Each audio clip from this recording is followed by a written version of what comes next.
एकटा बिसरि दोसर बिसरि के गुणगान कऽ रहल थिए। वो बिसरि से तो बचलो जा सकैए,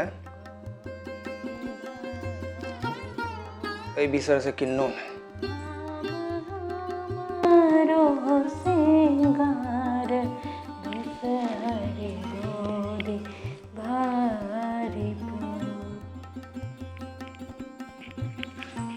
भनभना की रहल छियै?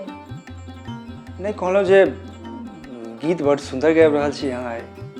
हम तऽ काज करैत काल गबिते रहै छी, कहियो तऽ नहीं कहलहुँ अहाँ। आइ अहाँके बड़ नीक लागि रहल अछि, की बात छै? आइ गीतक चयन किछु विशेष अछि। विशेष? की विशेष? आइ एकर वाला गीत गाबि रहल छी। आइ रवि छै से मोन अछि? साग सब्जी राशन पानी सबटा आनऽके छै। आनब तखने खाना बनतै। चाय के तऽ नामो नहीं लेब, दूध फाटि गेलै। नहीं ओटने हेबै ताहि दुआरे फाटि गेल हेतै। अहीं ओटि दितियै। कते दिन से कहि रहल छी फ्रिज आनै ले, गर्मी छै तऽ फटतै नहीं। कहलकै जे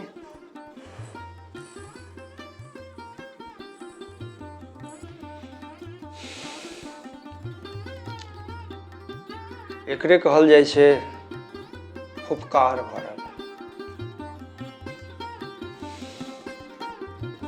हिनका नीक नीक दूध बना कऽ हमरा खुआएल होइए, लेकिन हम दूध नहीं ओटै छियै तेँ फाटि गेलै।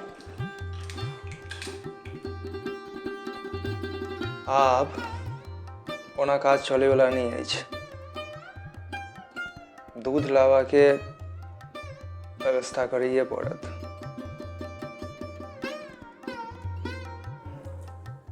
बहे बरद आ हकमै कुकुर।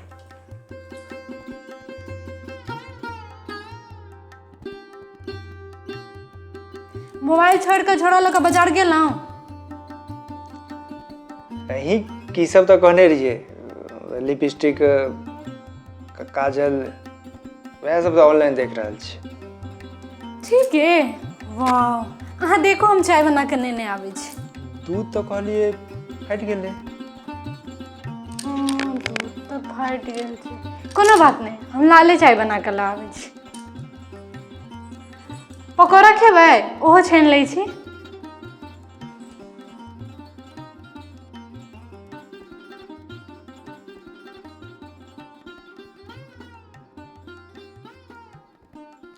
इहो कम रंग बदलैत हेतै।